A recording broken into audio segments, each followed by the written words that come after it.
Hi all, welcome to Math 110, section 1.2 notes. Again, let's get started. 1.2 is all about story problems. So in this case, I picked out a few that I think are pretty important. Now, it doesn't mean that I covered every single type of problem that's in the section, but I think there are some of them you should be able to figure out on your own. But of course, if you get stuck, feel free to reach out. Okay, let's get started. Alright, problem number 1. U.S. Postal Service require that a package can have a maximum combined length and girth. And girth means distance around of 108 inches.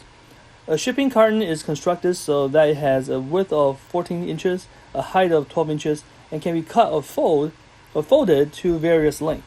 What is the maximum length that can be used?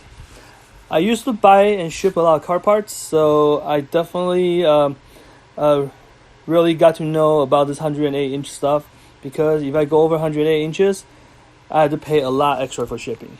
But let's draw a picture to start. So the picture they're talking about is this.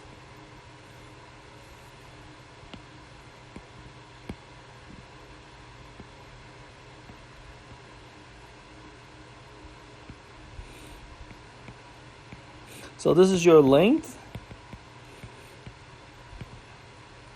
And in this case, the girth is all the way around is the girth.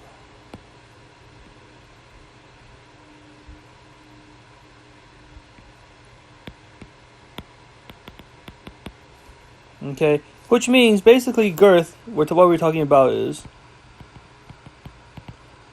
that's your width, and this is your height.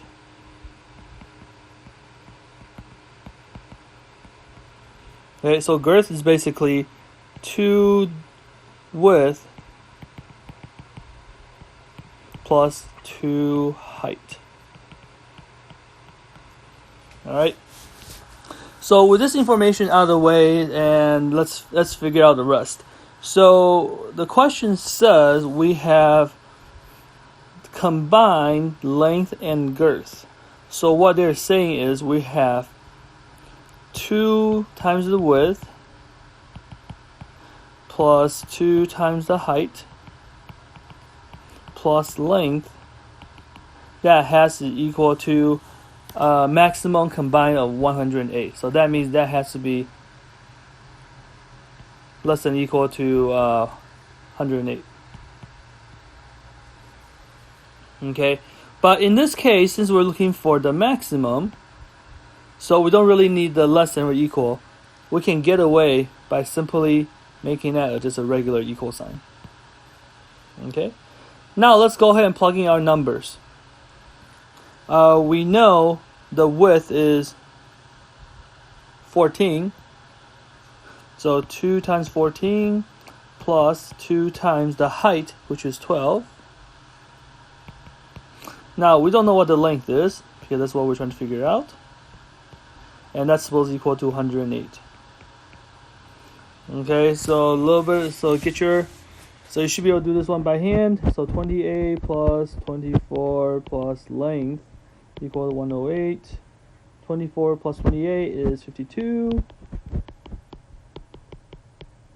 So that means length is going to be 56.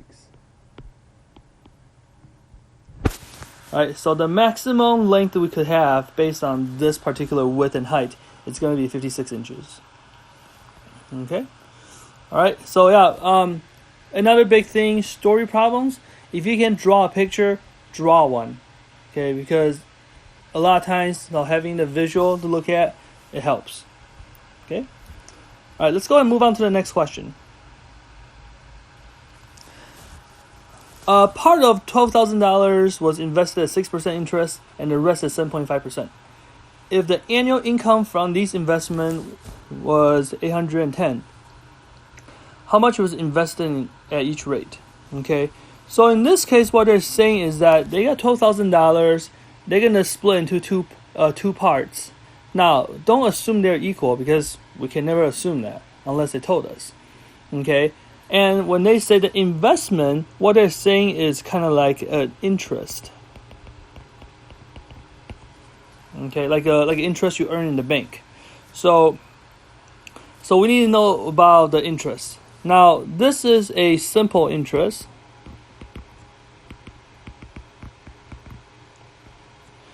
Which means, if you remember the simple interest formula, it is PRT. Okay, where P is the amount invested, R is the rate in decimal, and T is the time in years. Alright, now because we're talking about an annual income, so in this case we're assuming that T equal to 1. Okay, so I can't draw my arrows. So which means the only thing we're dealing about is P times R. Okay, and we also need to make some notes about how we are writing this. So in this case, we got to figure out how much money is being invested in each account. So let's put it this way. So the amount of money in 6% account, I'm gonna call that X. And the amount of money in the other account,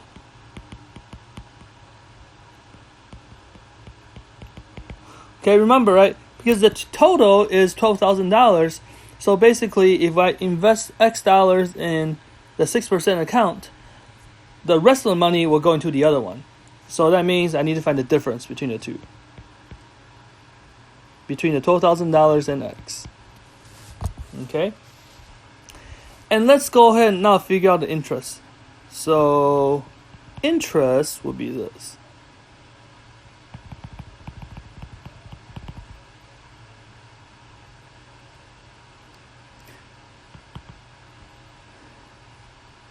$0.06x and 0.075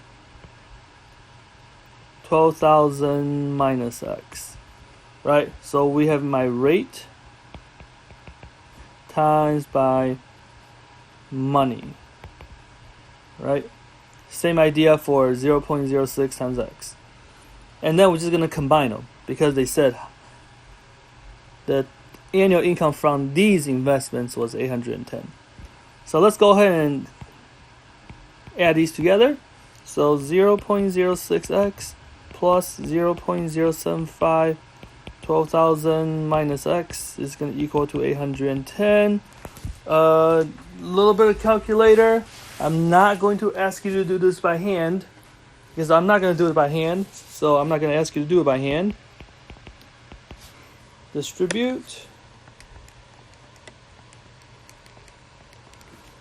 So this is 900 minus 0.075x equal to 810. Combine like terms.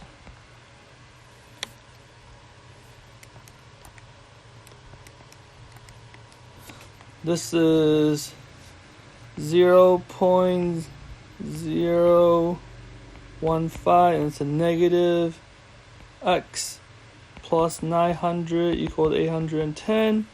I'm running out of space, so subtract the 900 on both sides.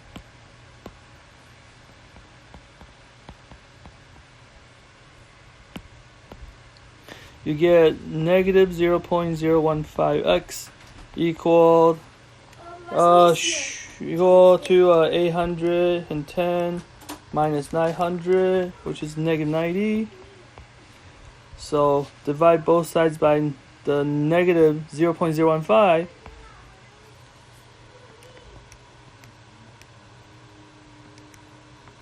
Is 6,000. Okay. All right. 6,000. So which means, so if we know one account is 6,000 and the other account is 12,000 minus 6,000, and that's going to be 6,000.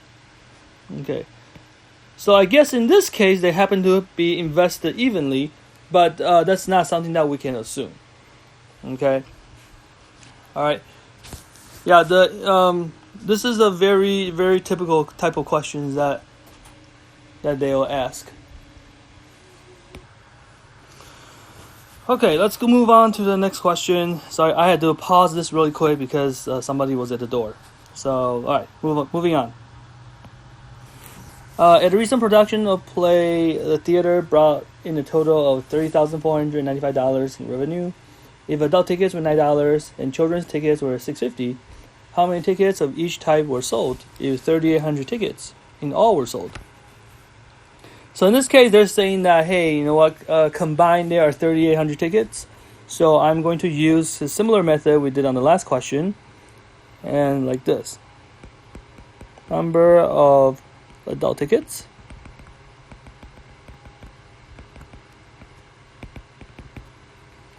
And number of children's tickets.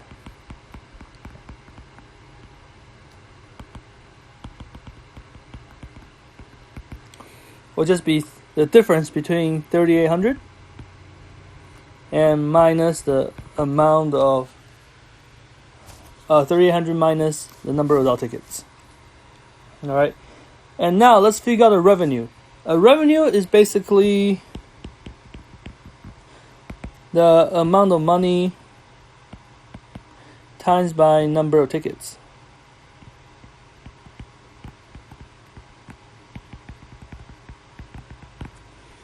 Okay, so in this case, the revenue from adults will just be 9A, and the revenue from the children will just be 650 times by the number of tickets, and that has to be 30,495. Okay, sorry for the random spots. Those are my hand, because I'm writing on the iPad. Alright, and again from here, let's use a calculator. If I'm not gonna use a calculator, that means I expect you to use one as well. So 650 times by 3,800, you get 24700, and minus 6.50A after you distribute, equal 30,495. And from here is pretty straightforward. Combine like terms. That 9A minus 650A, that's going to be 250A plus 24700 equal 30495. And let's do algebra, finish the problem. Alright, taking away 24,700 on both sides. You should have 5795, and then we can divide both sides by 250. So A equal 2318. Okay. So that means there are 2,318 adult tickets were sold. And so children will be 3800 minus 2318, which will be 1,482. So here are the number of tickets sold. Okay. Alright. Next, let's moving on. Okay. Number 4, as a cleaning agent, a solution that is 24% vinegar is often used. How much pure 100% vinegar and 5% of vinegar must be mixed to obtain a 50 ounce of 24% solution? Okay. Alright, so this for me is kind of like a problem like this. It's basically kind of like you have two containers, you pour into a big container, and you mix them up. Okay, so it's kind of like, this is my picture illustration for these type of mixture problems. So you got two tubs combined together, give you a really large tub. Okay, and here are my ingredients, and this right here is my result. Okay. All right, so let's look at our ingredients.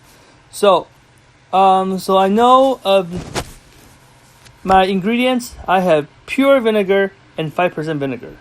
So I have pure, which is 100%, and I have 5% here. Okay, and now how much of each? I have no idea. But I do know that after I mix together, I should have 50. Okay, 50 ounce. And we know that after mix, we have a 24%. Okay? So kind of go back to the ingredients, which means if I have X amount of pure vinegar, and that means on my second tub of an ingredient, that's gotta be 50 minus X. Right? Because it's just the difference between 50 and the X. Alright? Okay, so now this involves a little bit of chemistry. If you had chemistry before, then it would make sense. But just remember, the amount of chemical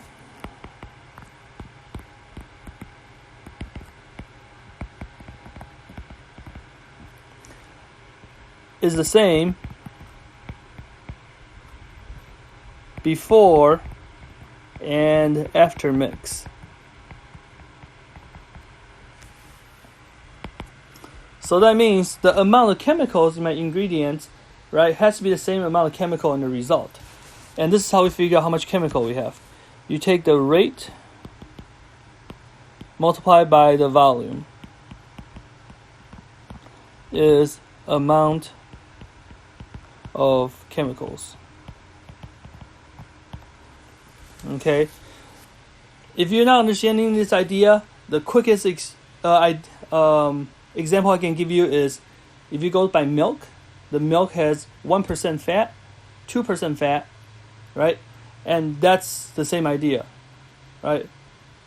How do you know how much fat you have in the milk? You take the percentage multiplied by the volume, and that'll tell you physically how much fat is in the container. Okay, here we go. So let's go ahead and apply this to the ingredients. So I have now also percentage is a decimal. Almost forgot. So ingredients, pure, 1 times X, because 100% is 1, plus 0.05 times 50 minus X, equal 0.24 times 50. Right? So you got percent times the volume plus percent times the volume equal percent times volume. Okay, the rate times volume. And now we can finish the question. 1 times X is X plus 0.05 times 50 is 2.5 minus 0.05x equal 0.24 times 50, which is 12.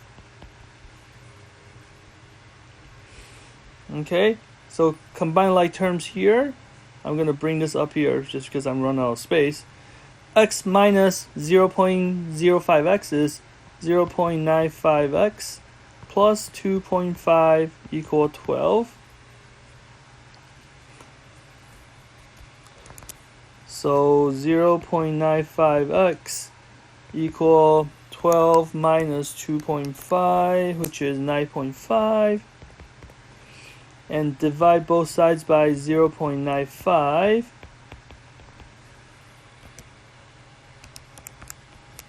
You get X equal 10. So which means,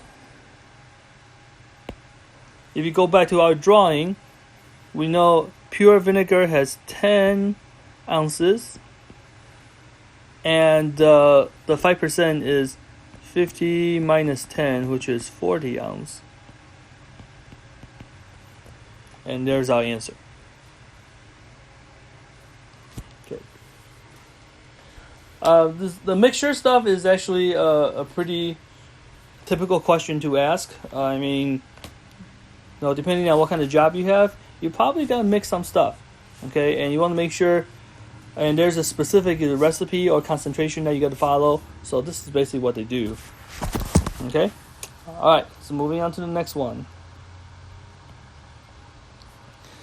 Same type of problem. A dietitian needs to mix 10 gallons of milk. That is 1.5%. He has some milk that is 4% and some are 1.5%. How much of each should he use? So I'm going to draw here's my tub and the extra large tub. So I need a 10 gallon here. Well, let me just kind of keep everything in track like last time. We have 4%, 1.5% as my ingredient, 2.5% as my result. I know I need 10 gallons total. So I'm going to call this X. I can call this 10 minus X.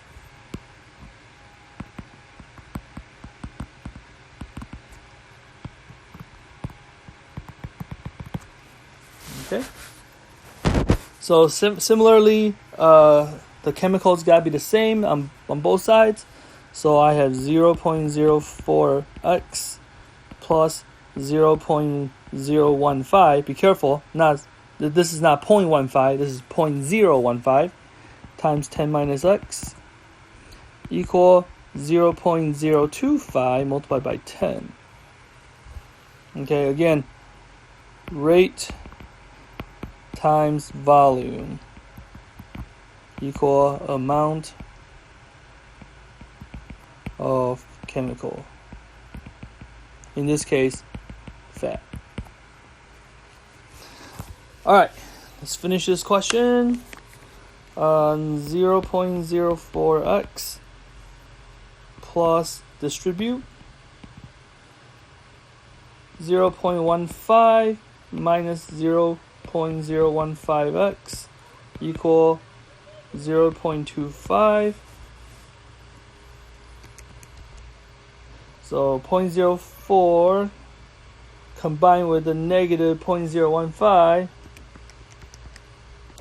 is 0.025x plus 0.15 equal 0.25. So minus 0.15 on both sides. 0.025x equal 0.01. So x is 0.1 divided by 0.025 is 4.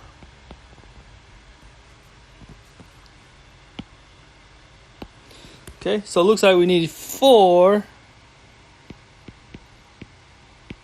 gallons of 4%, and that means we need 10 minus 4, which is 6. 6 gallons of 1.5%. And there's your answer. Okay. Alright, very typical question. Give it a shot.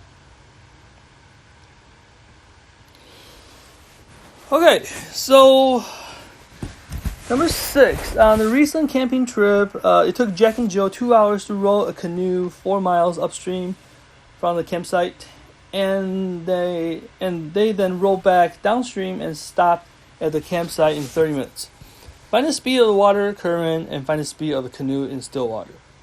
Okay, so we're going to use a little bit of the formula, the distance. Actually, let me change it back to black. It's better that way.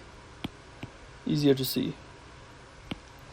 Distance is speed times time. Okay.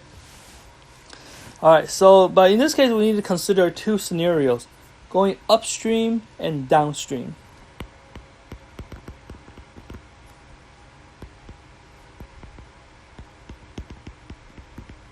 Okay. Now I am going to consider this.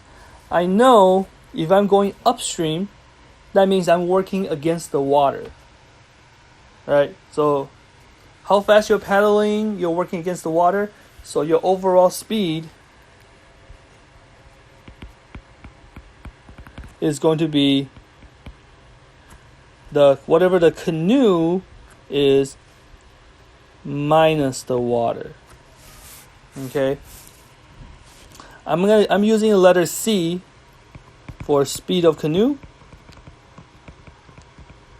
and the W is speed of water. Okay. So same idea, right? If you're going downstream, right? Downstream means you're going along with the water. So your speed is going to be the C plus W. Okay. And in this case, our distance is going to be 4 for both of them, because they're just going to upstream, 4 miles upstream, and come back to the campsite. So now let's go ahead and take these informations and plug into our formula, the distance formula. Oh, and by the way, 30 minutes, we're going to treat it as 0.5 hours. Okay. So here we go. So upstream, we're going to have 4 equal C minus W times by the 2 hours to go upstream. And downstream is going to be distance again the same, but this time the speed is going to be C plus W. Okay, so check this out. Let's clean this up a little bit. 4 equal 2C minus 2W. And 4 equal 0.5C plus 0.5W. Okay. I'm going to kind of clean things up a little bit. The first equation, I'm going to multiply everything by 1/2. So I get something that looks... So just kind of clean things up a little bit, makes things a little nicer.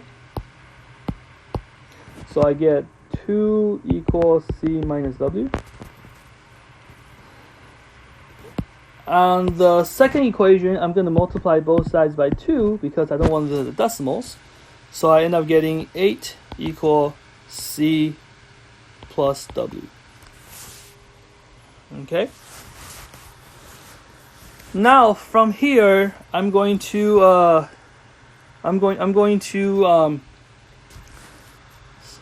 solve for C. So if I do that, I would have C equal 2 plus W, and I would have C, and in this case, I would have C equal 8 minus W.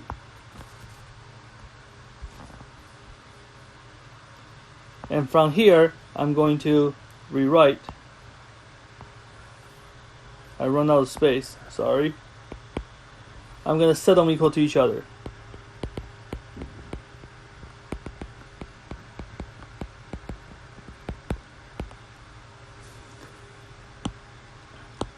So I get 2 plus W equal A minus W. I get 2W equal to 6, and W is 3. Okay. And once I figure out W equal to 3, I can plug it into the equations in the blue circle. So C equal 2 plus 3, which is 5. So the speed of the water is 3 miles per hour. And the speed of the canoe is 5 miles per hour. Okay? Alright. Yeah, something that we gotta think about. You might get a problem that's kind of like an airplane. They're saying, hey, you're going with the wind or against the wind. Same idea. Alright, last one. I live 260 miles from a popular mountain retreat. On my way to do some biking, my car died and forced me to bike the rest of the way. If I drove 2 hours longer than I biked, and averaged 60 miles per hour driving and 10 miles per hour riding, how many hours did I spend pedaling? Right, riding, pedaling, same thing. Okay, so here is my house, and here's to the resort.